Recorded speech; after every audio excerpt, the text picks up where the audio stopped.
కేసీఆర్ 10 ఏళ్ల పాటు చేయలేకపోయింది చేసింది ఏంటి 2.5 ఏళ్లలో? ఇప్పుడు కేసీఆర్ 10 ఏళ్ల పాలన, కేసీఆర్ దుబారా తెలంగాణ దివాలా అని పేర్కొనవచ్చు.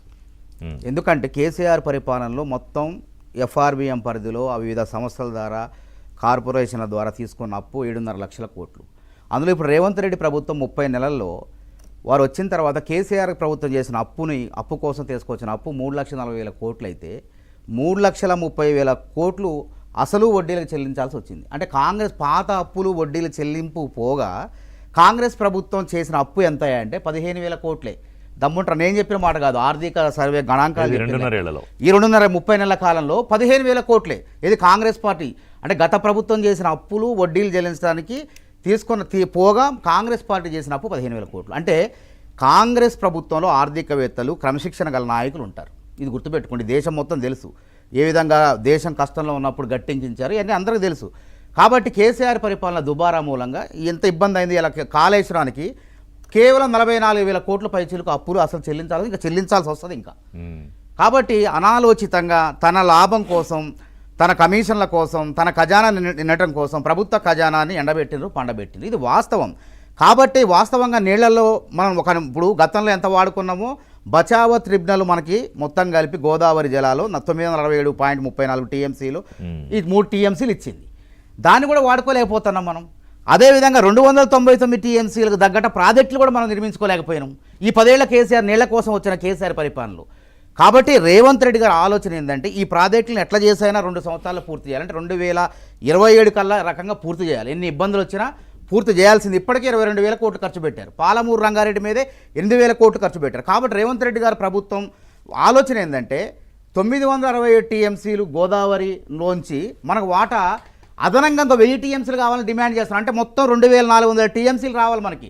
అందుకు తగ్గట్టు గోదావరి ప్రాంతంలో ఉన్నటువంటి కాళేశ్వరాన్ని పునరుద్ధరించాలా, ఈ ప్రాణహిత చేవేళను కూడా గురుత్వాకర్షణ దీన్ని ఉపయోగించుకోవాలా, అక్కడ ఉన్నటువంటి ఇంకా వేరే ప్రాజెక్టులు కూడా శ్రీరామ్ సాగర్, నిజాం సాగర్ చేస్తే నిజమైన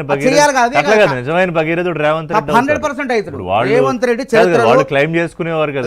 ముఖ్యమంత్రి రేవంత్ రెడ్డి గారు చరిత్రలో చిరస్థాయిగా నిలుస్తాడు. ఎందుకంటే నీళ్లలోనే కదా మనం చూసుకునేది. అదే విధంగా కృష్ణా జలాల్లో 299 టీఎంసీలు అని చెప్పి ఒప్పుకొని వచ్చారు. వాళ్ళు తప్పు చేశారు. తర్వాత రేవంత్ రెడ్డి సర్కార్ ఏమని చేస్తుంది, కాంగ్రెస్ ప్రభుత్వం మాకు 567 టీఎంసీలు కావాలి, మా పరివాహక ప్రాంతంలో 70% పోతుంది కాబట్టి అని ఇక్కడ ట్రిబ్యునల్ బచావో ట్రిబ్యునల్ వాదిస్తున్నాం మేము. వాళ్ళేమో వాదించలేదు, ముద్ద నిద్రపోయారు. కాదు కమిషన్లు మొత్తం కమిషన్ల కోసం అప్పుడు కేసీఆర్ చేసేసి ఇప్పుడు మీరు మరి కొత్తగా వచ్చేవాళ్ళు ఎవరు ఫస్ట్ డబ్బులు తేవాలి, రెండోది మళ్ళీ ఇప్పుడు కమిషన్ల వ్యవహారం ఉండదా? ఇంకా ఇప్పుడు కమిషన్ రేవంత్ రెడ్డి ప్రభుత్వంలో నిరూపించమని దమ్ముంటే ఉత్త ఆరోపణలు కాదు, ఉత్తొత్త ఆరోపణలు అన్ని ఆరోపణలు చేసి అడిగిపోయారు. కంప్లైంట్ ఇవ్వమంటే ఇవ్వలేకపోయారు.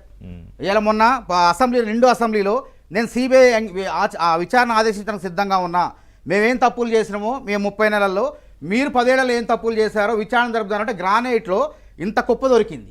1000 కోట్లు దొబ్బేశారు. మొత్తానికి బిల్లు నకిలీ బిల్లులు సృష్టించి నకిలీ వే బిల్లు సృష్టించి ఈ ఇందిరమ్మిళ్ళు వర్సెస్ డబుల్ బెడ్రూమ్ మొలకెత్తనీయము. అవును, వాస్తవంగా ఇప్పుడున్న పరిస్థితుల్లో రేవంత్ రెడ్డి పరిపాలన చూస్తే పేద ప్రజలు రేవంత్ రెడ్డి పాలనే మెచ్చుకుంటున్నారు. ఎందుకంటే ఇంటింటికి 10కి పైగా సంక్షేమ పథకాలు, ఇక పక్కా 10 ఏళ్ళు రేవంత్ సర్కార్ అని చెప్పి ప్రతి ఎన్నికలో దీవిస్తున్నారు. రేవంత్ రెడ్డిని కూడా దీవిస్తారు. ఎందుకంటే పేదవాడికి ఏం కావాలండి, గూడు కావాలి. ఇందిరమ్మ ఇళ్ల రూపంలో గూడు ఇస్తాడు రేవంత్ రెడ్డి. ఇప్పటికీ 1,50,000 ఇళ్ళు పూర్తి అయిపోయినాయి. 4.5 లక్షల ఇల్లు నెక్స్ట్ ఇయర్ వచ్చేసరికి 1 లక్ష. మొత్తం 2 లక్షల ఇల్లు మంజూరు చేసినాం. కాబట్టి ఇటు గూడు కడుతున్నాం, పేదవాడికి గూడు పెడుతున్నాం. ఎట్లా పెడుతున్నాం, 15 లక్షల రేషన్ కార్డులు ఇచ్చినాం. రేవంత్ రెడ్డి సర్కార్ వచ్చిన తర్వాత 15 లక్షల రేషన్ కార్డులు ఇచ్చి దాదాపు 1,15 లక్షల రేషన్ కార్డులలో 3,30,00,000 మంది ఇలా మధ్యతరగతి సామాన్య ప్రజలందరూ కూడా సన్నబియ్యం తింటున్నారు. ఇలా బంజారా హిల్స్, జూబ్లీ హిల్స్లో ఇలా శ్రీమంతులు ఏ అన్నం తింటున్నారో ఇలా మారుమూల పల్లెల్లో, పట్టణాల్లో సామాన్యులు, మధ్యతరగతి ప్రజలు కూడా ఇలా గౌరవంగా మేము కూడా అదే అన్నం తింటున్నాం అని చెప్పి ఆత్మగౌరవంగా చెప్పుకుంటున్నారు. ముద్దకు రేవంత్ రెడ్డి దేవుడని తలుస్తున్నారు. ఇట్లాంటి తరుణంలో మరి రేవంత్ రెడ్డిని 10 ఏళ్ళు ఉంచకుండా ప్రజలు ఊరుకుంటారా? చెప్పండి, ఆలోచన చేయండి. నేను శాస్త్రీయబద్ధంగా చెప్తున్నా. ఎక్కడ రైతు రుణమాఫీ విషయంలో 25,36,000 మంది రైతుల ఖాతాల్లో 20,650 కోట్లు వేసినాం. 27,000 కోట్లు రైతు భరోసా ఖర్చు పెట్టి ఆర్థిక పరిస్థితి బాగోలేకపోయినా ఒకసారి ఓడిపోతే ఆ పొలిటికల్ పార్టీ పని అయిపోయినట్టే ఎట్లా అంటారు? వాళ్ళు కేసీఆర్ అట్లా ఉంది. వాళ్ళు నేను చెప్పిన కేసీఆర్ దుబారా తెలంగాణ దివాలా. ఈరోజు తెలంగాణ రాష్ట్రాన్ని దివాలా తీస్తే పాతాళ లోకానికి పడిపోతే పాతాళ లోకంలో పడిపోయిన రాష్ట్రాన్ని అమాంతం పైకి తెచ్చేందుకు అభివృద్ధి పదంలోకి నడిపేందుకు రేవంత్ రెడ్డి ఒక గజ ఈతగాళ్ళ లెక్క శ్రమిస్తాడు. ఇది నేనన్న మాట కాదు, ఆర్థిక నిపుణులు చెప్తున్నారు. ఉత్తుత్త ఆరోపణలు చేయొచ్చు, టీవీల్లో డిబేట్లో ఆరోపణలు, కానీ రాష్ట్ర ప్రగతి ఏ విధంగా ఉంది? తలసరి ఆదాయం 4,19,000 కోట్లకు పోయింది. ఇలా ఐటీ ఉత్పత్తులు 3,70,000 కోట్లకు ఎగుమతులు చేస్తున్నాం మనం. స్టాటిస్టిక్స్ మీరు నేను మాట్లాడుకుంటాం కానీ ఎండ్ ఆఫ్ ది డే ప్రజలు అదే ఏమంటారు, ఆ రోజు ఆ స్టాటిస్టిక్స్ ఇప్పుడు 53 లక్షల మందికి 53 లక్షల మందికి 200 యూనిట్ల ఉచిత విద్యుత్ ఇస్తాను. రేషన్ కార్డులు ఇచ్చింది కనపడలేదా? 200 యూనిట్లు ఉచిత కనపడ, 45 లక్షల సిలిండర్ సబ్సిడీకి 500 సబ్సిడీకి ఇవ్వట్లేదా? ఇవన్నీ కనపడలేదు. రైతాంగానికి అన్నదాతలకే ఔరేక్ బార్ కాంగ్రెస్ సర్కారు, ఇది ముఖ్యమంత్రి తీసుకున్న నినాదం. అంటే ఔరేక్ బార్ మీరు అక్కడ గతంలో ఎలా తీసుకున్నారో నేషనల్ జాతీయ స్థాయిలో ఇప్పుడు ముఖ్యమంత్రి రేవంత్ రెడ్డి తీసుకున్నారు. మరి మీరేమో తెలంగాణ మీద ఆపరేషన్ తెలంగాణ మొదలు పెట్టినట్టున్నారు కదా సార్. సో నా పాయింట్ ఏంటంటే ఇట్స్ బీజేపీ వర్సెస్ కాంగ్రెస్ తెలంగాణలో 100% ఇప్పుడు మేము ఏమంటున్నాం, BRS will be out of the picture. BRS irrelevant ఈ ప్రస్తుత తెలంగాణ రాజకీయాల్లో. బీఆర్ఎస్ పార్టీ అనేది ఇర్రెలెవెంట్ పార్టీ. ఎందుకనంటే మన మోడీ గారు పరేడ్ గ్రౌండ్ సభకు వచ్చేటప్పుడు కూడా ఎక్స్లో ఒక ట్వీట్ చేసి వచ్చిండు తెలంగాణకు వచ్చే సమయం లోపల 10 ఏళ్ల బీఆర్ఎస్ దుష్పరిపాలన, 2.5 సంవత్సరాల